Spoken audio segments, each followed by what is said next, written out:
बिहार से Darbhanga railway station पर हुए पार्सल ब्लास्ट में एक बड़ा खुलासा हुआ है।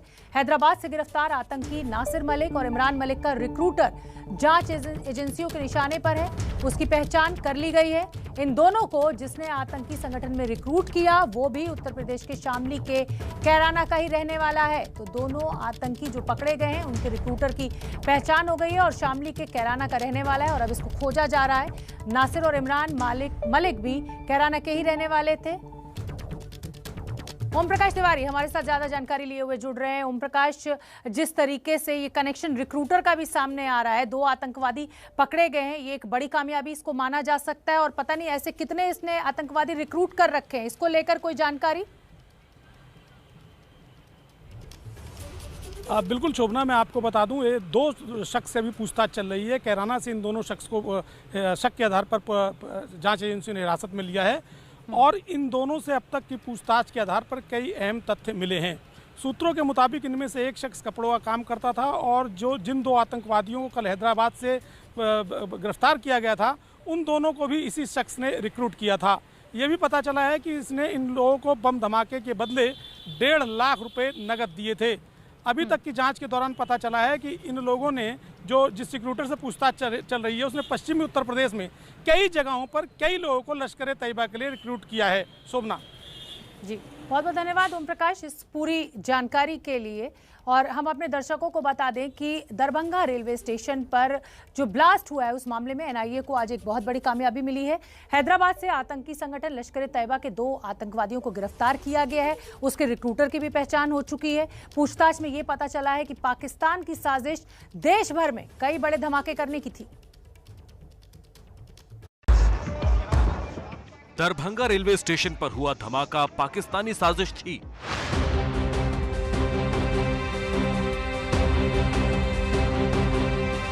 हैदराबाद से गिरफ्तार हुए लश्कर ए तैयबा के 2 आतंकियों का खुलासा। पाकिस्तान में बैठे लश्कर के हैंडलर के इशारे पर दिया था धमाकों को अंजाम।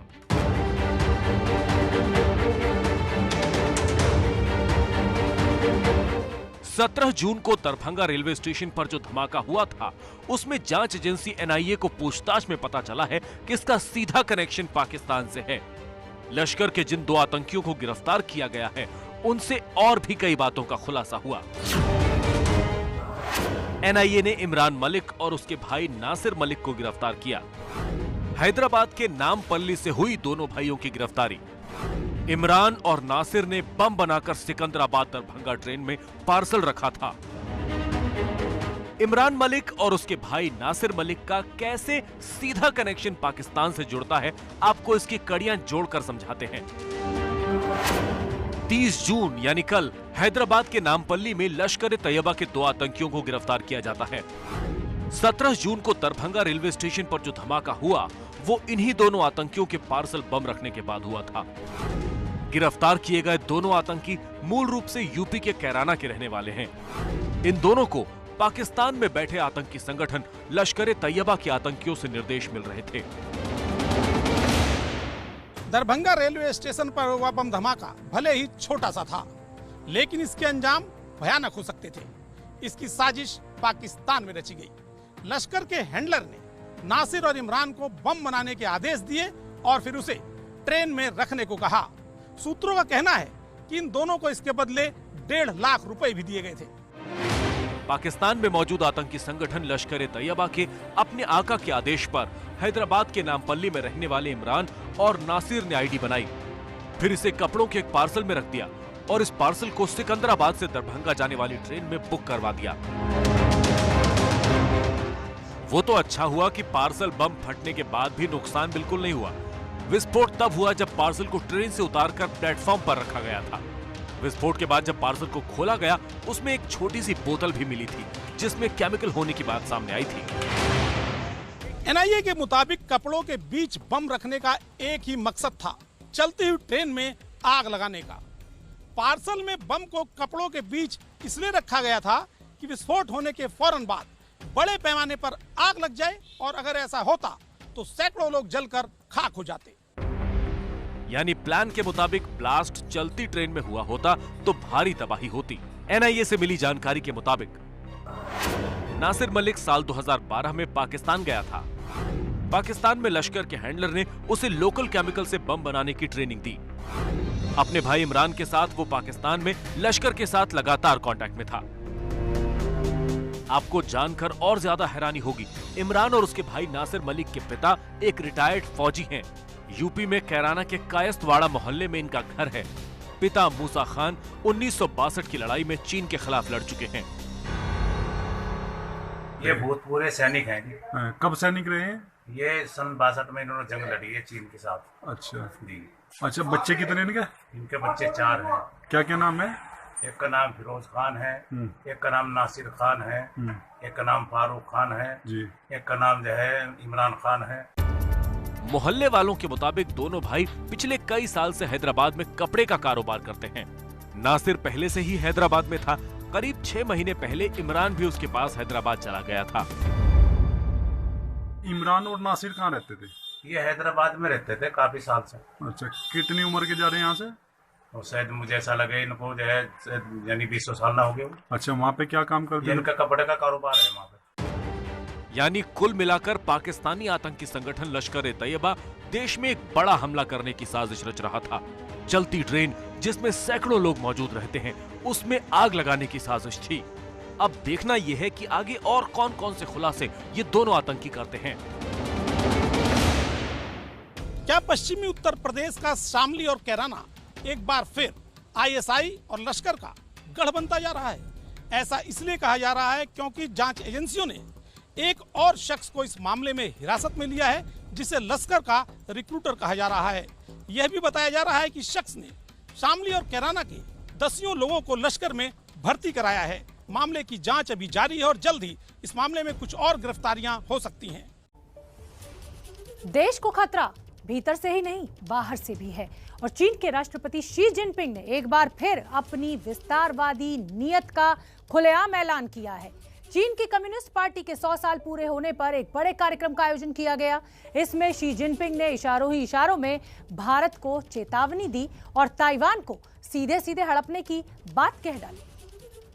आसमान में उड़ रहे हेलीकॉप्टर चीनी कम्युनिस्ट पार्टी के 100 साल पूरे होने का जश्न मना रहे थे। चीनी लड़ाकू विमान दुनिया को चीन की ताकत का प्रदर्शन कर रहे थे और बिना मास्क के हजारों लोगों की भीड़ बता रही थी कि दुनिया भले ही कोरोना से त्रस्त हो, लेकिन चीन इस वक्त मस्त है। मौका था जश्न का, मौका था अपने 100 साल के इतिहास को बताने का, मौका था 100 साल में बदल चुके चीन को दिखाने का।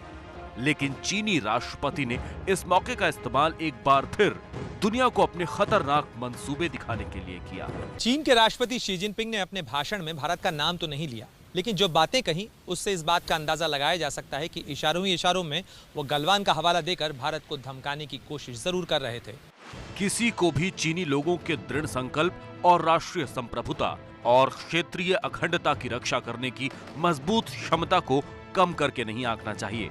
चीन खुद को तंग नहीं होने देगा और जो कोई भी तंग करने की कोशिश करेगा उसे 1.4 अरब चीनी लोगों की लोहे की महान दीवार के सामने टूटे सिर और खून खराबे का सामना करना पड़ेगा। साफ जाहिर है यहाँ पर शी जिनपिंग की बातों का क्या मतलब है, लेकिन शायद जिनपिंग भूल गए हैं कि भारत भी उनकी दादागिरी का मुंहतोड़ जवाब दे रहा है।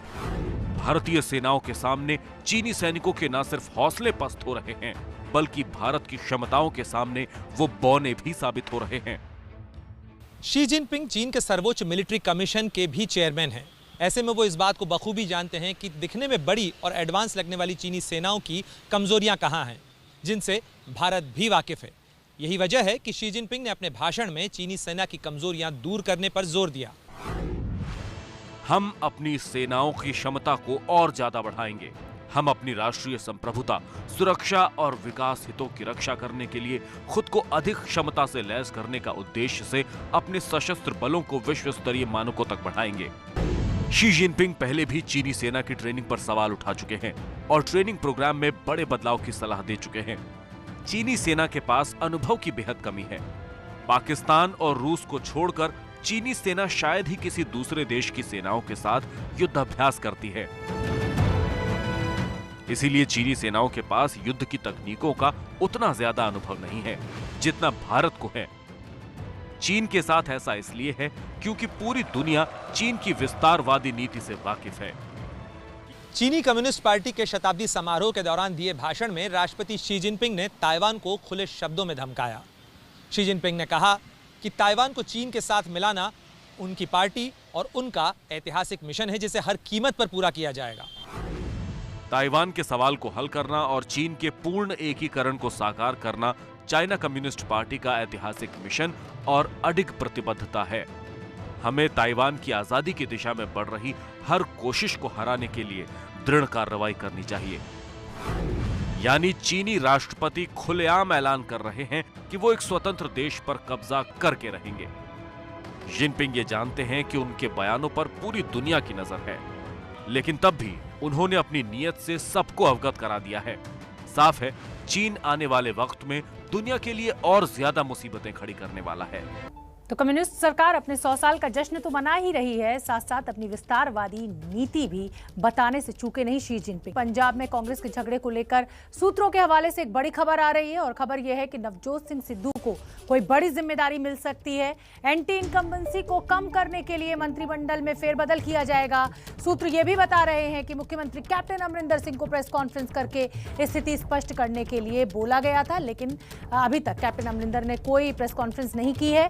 चंडीगढ़ में कैप्टन अमरिंदर सिंह ने आज अपने समर्थकों की एक बैठक बुलाई। लंच में कैप्टन के 16 में से 6 मंत्री शामिल हुए। लंच में शामिल कांग्रेस सांसद गुरजीत औजला ने कहा कि कैप्टन के लंच में सिद्धू को लेकर कोई बात नहीं हुई, केवल 2022 के चुनाव को लेकर चर्चा हुई। कल आलाकमान से राहुल गांधी से मुलाकात की थी, प्रियंका गांधी से मुलाकात हुई थी नवजोत सिंह सिद्धू की। उसके बाद लगता है ये बड़ा फैसला लिया गया। मेरे साथ मेरे 2 सहयोगी जुड़ रहे हैं, आशीष कुमार सिंह दिल्ली से जुड़ रहे हैं और जगविंदर पटियाल चंडीगढ़ से जुड़ रहे हैं। आशीष, आपका पहले मैं रुख करना चाहूंगी। कल आलाकमान से बैठक एक तरीके से हुई, प्रियंका गांधी महासचिव, उनसे मुलाकात हुई, राहुल गांधी से मुलाकात हुई। तो क्या ये माना जाए कि अब पंजाब का जो मसला है उसको हल कर लिया गया है और सिद्धू को कोई बड़ी जिम्मेदारी दी जाएगी और अमरिंदर सिंह को मना लिया गया है? नहीं, मुझे लगता है ये कहना थोड़ी जल्दीबाजी होगी कि कैप्टन अमरिंदर सिंह को मना लिया गया है। कैप्टन अमरिंदर सिंह और नवजोत सिंह सिद्धू एक पेज पे आ जाएं, ये मुझे बड़ा डिफिकल्ट लगता है। लेकिन निश्चित तौर पर मैं आपको इतना कंफर्म कर सकता हूं कि लीडरशिप ने मन बना लिया है कि नवजोत सिंह सिद्धू को, हमें जो सोर्सेज से जानकारी है उसके मुताबिक बड़ी जिम्मेदारी दी जाएगी। जल्द ही इस बाबत ऐलान होगा, फैसला कर लिया गया है कि उन्हें महत्वपूर्ण जिम्मेदारी दी जाएगी। और साथ ही एक और बड़ी जानकारी ये मिली कि आलाकमान कहीं ना कहीं कैप्टन अमरिंदर सिंह से इस बात को लेकर के ज़रूर अपसेट है कि उनसे कहा गया था इस पूरे विवाद को लेकर के एक प्रेस कॉन्फ्रेंस करके स्थिति को स्पष्ट करने को, लेकिन कैप्टन अमरिंदर सिंह ने अभी तक वो प्रेस कॉन्फ्रेंस नहीं की है। साथ ही एंटी इनकम्बेंसी को एड्रेस करने के लिए जो पंजाब कैबिनेट है उसका रीशफल भी बहुत जल्द किया जाएगा।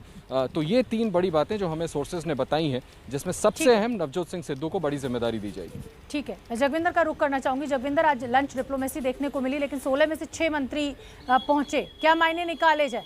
और सिद्धू पर कोई बात नहीं हुई ये भी कह रहे हैं वहां नेता जो मौजूद थे उस पर। देखिए, सिद्धू पे बात करने की जरूरत नहीं है, वो अपने आप बात हो रही है। जहां आजकल पंजाब की कांग्रेस में कैप्टन का नाम आता है, वहां सिद्धू और कैप्टन अपने आप इकट्ठे हो जाते हैं, क्योंकि मुद्दा ही ये है। पूरे राज्य में यही मुद्दा चल रहा है, विपक्षी दलों में यही मुद्दा चल रहा है। 7 मंत्री हो गए थे बाद में, मनप्रीत बादल भी इस जो है लंच डिप्लोमेसी का हिस्सा बन गए थे। 3 लोकसभा के सांसद थे और दर्जन भर करीब बाकी नेता थे, जिनमें कुछ पूर्व मंत्री भी थे और कुछ जो अभी हाशिए पर चले गए हैं। बहुत से कांग्रेस के नेता वो भी इस लंच में शामिल हुए। कैप्टन ने, देखिए, हाई कमांड ने कैप्टन को थोड़ी सी आंख दिखाई, तो कैप्टन अपने इस समर्थन के जरिए हाई कमांड को आंख दिखा रहे हैं, ये साफ स्थिति है। दूसरी बात यह है कि कैप्टन की सिर्फ एक ही पेच फंसा हुआ है कि सिद्धू को पार्टी प्रधान नहीं बनने देना पंजाब का, और उनको डिप्टी सीएम के तौर पर मेरे एडजस्ट किया जाए। लेकिन नवजोत सिद्धू का पेच ये है कि मैं कैबिनेट में नहीं जाऊंगा, इनकी डिप्टी सीएम नहीं बनूंगा, मैं पार्टी प्रधान बनूंगा। तो इस पेच को कितनी सफाई से, किसको ज्यादा तरजीह देते हुए हल करते हैं, ये इंपॉर्टेंट बात है हाईकमांड। बिल्कुल बिल्कुल जाहिर सी बात है ना, क्योंकि टिकट बंटवारे को लेकर ही तो सारी लड़ाई है। अगर प्रदेश अध्यक्ष वो बनेंगे तो टिकट बंटवारे पर लड़ाई है। बहुत बहुत धन्यवाद आप दोनों का इस पूरी जानकारी के लिए। यूरोप के 9 देशों ने कोविशील्ड वैक्सीन लगवा चुके लोगों को अपने यहाँ यात्रा की अनुमति दी। सूत्रों ने बताया कि ऑस्ट्रिया, स्विट्जरलैंड, जर्मनी, स्लोवेनिया, यूनान, आइसलैंड, आयरलैंड और स्पेन ने कोविशील्ड टीका लगवाने वाले लोगों को अपने यहाँ यात्रा की मंजूरी दी। पहले यूरोपीय यूनियन ने मना कर दिया था, लेकिन अब यूरोपीय संघ के देशों में आज से ही वैक्सीन पासपोर्ट का नियम लागू हुआ है और जो तमाम 9 देश हैं यूरोप के, उन्होंने इजाजत दी है कोविशील्ड लगाने वाले जिन लोगों ने टीका लगवाया।